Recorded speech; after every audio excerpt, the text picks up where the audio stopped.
We can go to Tel Aviv now and speak to Mark Regev, Senior Advisor to the Israeli Prime Minister Benjamin Netanyahu. Mr. Regev, thank you for joining us.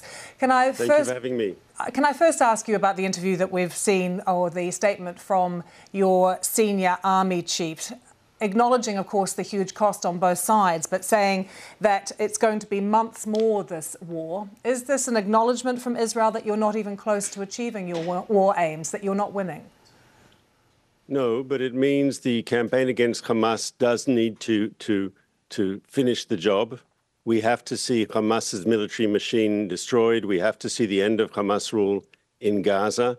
Without that, we're just back to square one, with Hamas in power in Gaza and another October 7th massacre and the continued of Hamas's autocratic extremist rule over the Gaza Strip. That's not good for Israelis.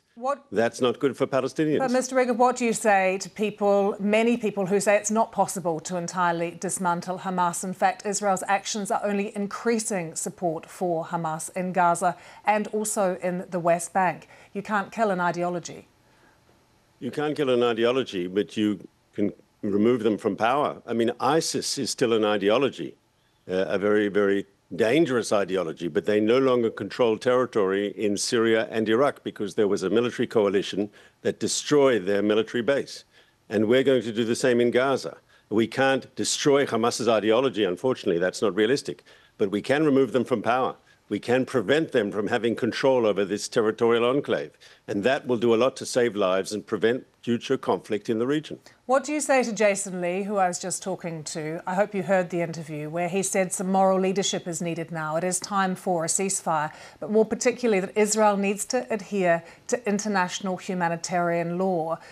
What Israel is doing in terms of preventing aid, preventing food and fuel getting into Gaza is not doing that, and therefore increasing the suffering of people there. It's simply not true. On day one of this war, the Israeli Security Cabinet passed a decision that said we place no limitations whatsoever on food, water, medicine entering the Gaza Strip. At the same time, we've opened up a crossing in southern Israel, the Kerem Shalom crossing, for aid into Gaza. So that's augmenting the aid coming in through Rafah. And I can tell you that trucks that we've already inspected and authorized that have entered the southern part of the Gaza Strip are somehow being held up.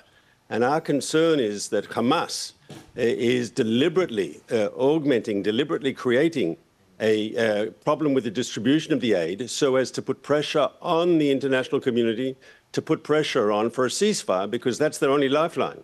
Because we are in the process of destroying Hamas, and they know the only way to save themselves and their regime of terror is to have pressure for a ceasefire. But everyone, if one talks about moral leadership, we can't accept Hamas's terms. We can't accept their rules of the game. Letting Hamas survive is just a recipe for more violence down the road. Mr. Regev, can I ask you to listen to a clip of this interview from Mahmoud Abbas? It's the first one he's given since the conflict started. What's happening in the Palestinian territories is far beyond a disaster and far more than a genocide. The Palestinians have never seen anything like this. Even during the Nakba catastrophe in 1948, what's happening today is far worse. A huge crime has been committed against the Palestinians over the past 79 days, not just in Gaza, but also in the West Bank and Jerusalem. Unfortunately, whenever the international community, the UN Security Council and the General Assembly try to stop the war, the US disrupts these attempts by using its veto and refusing to bring fighting to a halt. It's not just martyrs and people wounded in Gaza. Everything has been wiped out. Houses, mosques, institutions, schools, everything. You can't recognize Gaza anymore. Can I pick up on the point he made there about the West Bank and ask you about that for a minute or two? Because there have been 300 Palestinians killed. There is extreme Israeli settler violence happening there. And of course, it's not Hamas who is in control in the West Bank. What is Israel doing to try and rein in some of that settler violence? So, Lucy, you're 100% correct that Hamas doesn't control the West Bank. Mr. Abbas and his Palestinian Authority do.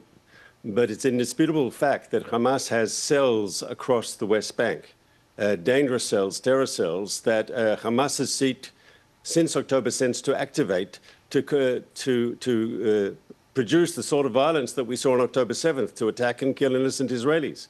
So we've been very proactive. We've been going out at night to arrest Hamas activists, to neutralize the threat before it emerges.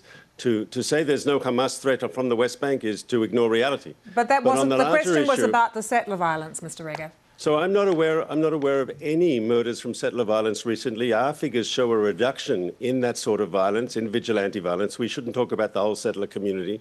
This is a very small minority of extremists. The government is committed to putting an end to this sort of illegal activity, and I believe the figures show that this is actually going down. I'm not aware of any deaths recently as a result of settler violence or so-called settler violence.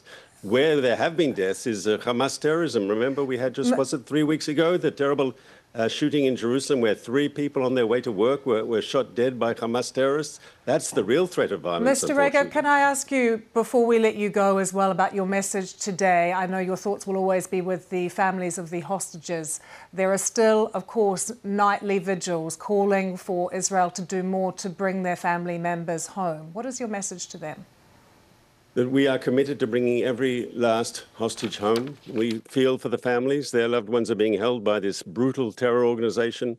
We all saw the violence that Hamas was capable of committing on October 7th when they beheaded, when they raped, when they burned people alive, when they massacred young people at the music festival. And unfortunately, from the first group of hostages who were released in November, we've heard stories of Hamas's psychological and physical abuse, even of the young children they were holding hostage.